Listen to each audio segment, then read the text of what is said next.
Today we're going to do lesson 4.5, where we're understanding the properties of isosceles and equilateral triangles. We'll be using the base angles theorem and its converse, and understanding that an equilateral triangle is also equiangular. Let's take a look at the warm-up. We are finding the value of x and or y. When you take a look at this first one, it's a triangle, and all three angles inside of a triangle add up to 180, so that's exactly how you set it up. 8x plus 5 plus 5x minus 1 plus 4x plus 6 equals 180. Combine your like terms to get 17x. Combine your other like terms to get 10, and that equals 180. Subtract 10 from each side, and you get 17x equals 170. Divide by 17, and x equals 10. All right, number 2. This time, we can see that the lower two angles are congruent to one another, so we already know that y is going to equal 70 degrees. So if the bottom two angles equal 70 degrees and all three of them added together equal 180, all you do is add 70 plus 70, or you could do 70 times 2. Either way, you get 140, and then you take 180 and subtract 140, so that means you have 40 left over, so x is going to equal 40. All right, number 3, you can see by the congruent markings that these two sides are congruent to each other, which means they're equal, and that's how you would set it up. X minus 3 equals 8. Add 3 to both sides, and x equals 11. Well, that was a simple one. Okay, and that concludes the warm-up. Now let's take a look at isosceles triangles. All right, there's quite a bit of definitions here, but I'll just go ahead and explain them to you. This is what they're saying. First of all, when you have an isosceles triangle, and I always try to think of it like this. A long time ago, I learned isos, so I'm thinking S and S on each side because these two sides are congruent to each other. Now, that may not mean anything to you, but that's just the way I've always remembered it. These two taller sides are going to be congruent to each other, and then you have your base down below. Now, the angles that fall down below here at the bottom are called the base angles, and the angle that's up at the top is called the vertex angle.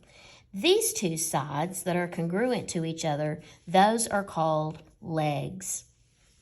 Now, just like any other triangle, though, your vertex angle plus your two base angles, if you were to add those up, they're still going to equal 180. That is a common fact among all triangles, regardless of the type. Okay. Next, we have our base angle theorem.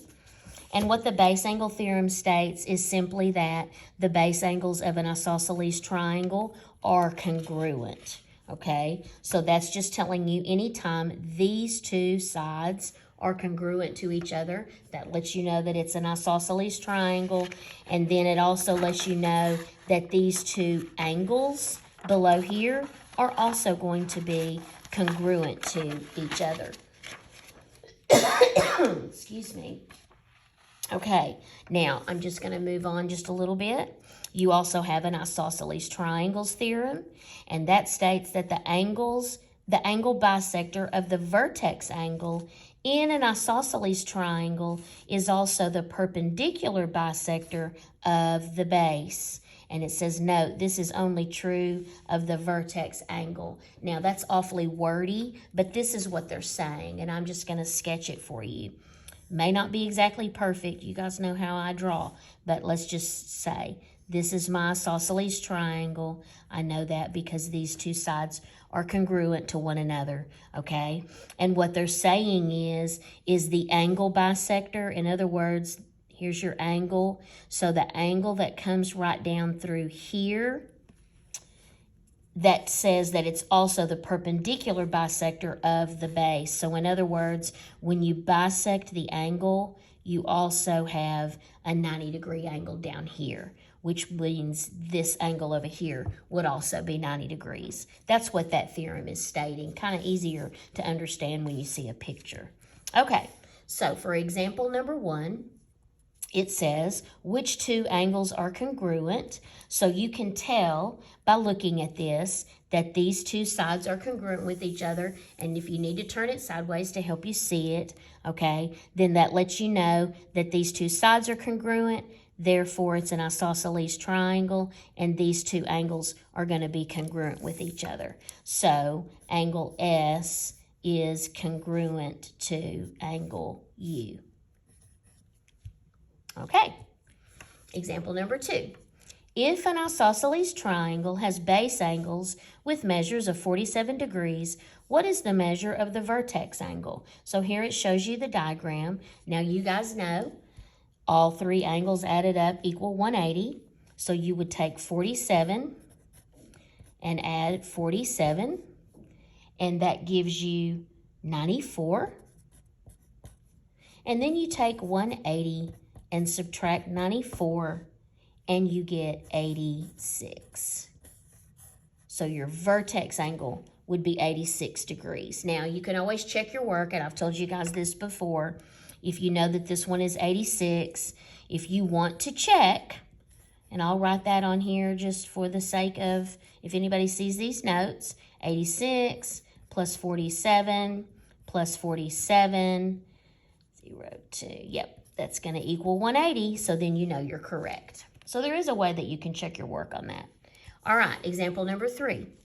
If an isosceles triangle has a vertex angle with a measure of 116, what is the measure of each base angle? Now remember, your base angles are congruent to each other. So how would you approach that? Well, you would take 180 and subtract your vertex angle, which is 116, because you want to see what do I have left for these two angles. Once you subtract that, what you're left with is 64.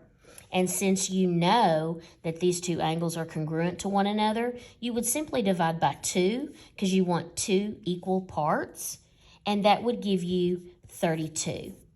So then each of these angles would be 32 degrees. And again, you could check your work if you wanted to, just so you know you're right. And you would take 116 and add 32 plus 32. And that again equals 180, so you know you're right. Okay, it's just an extra precaution. You don't have to do it, but if you really want to make a 100, that's a good thing to do. All right. Now, the next thing we have is the base angles theorem converse.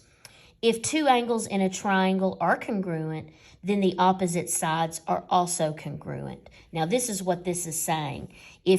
Earlier we said if these sides are congruent, your base angles are congruent. The converse is simply saying if your base angles are congruent, then your two sides or your legs are also congruent.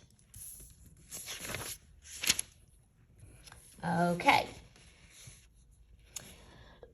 Excuse me.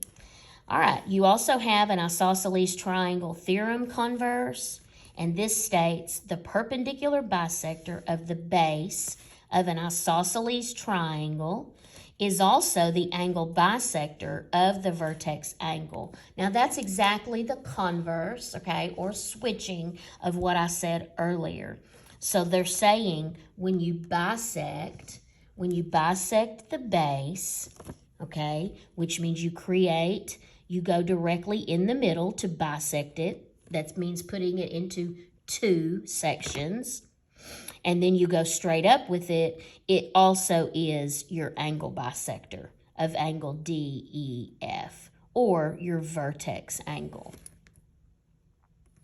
Okay, now we have another triangle called an equilateral triangle. This to me is the easiest one because you can kind of see the first part of it and think equal, okay? and says, by definition, all sides in an equilateral triangle have the same length. This is the way it would look, okay? In an equilateral triangle, this is a picture of it showing you that all three angles are congruent to one another, okay?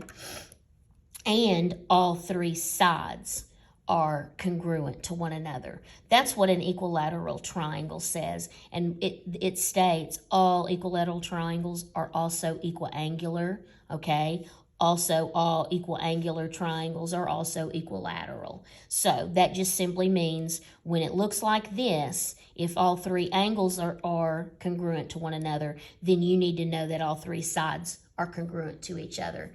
And it goes the other way to that as well. If all three sides are congruent to each other, then your three angles are also congruent to each other. And example 4, here's our algebra connection. Find the value of x. So you can tell by your congruent markings, this is going to be an equilateral triangle, which means these two sides are equal to each other, and that's the way you would set it up. 3x minus 1 equals 11. Add 1 to both sides, and you have 3x equals 12. Divide both sides by 3, and x equals 4. Pretty simple. Okay, last example, number 5.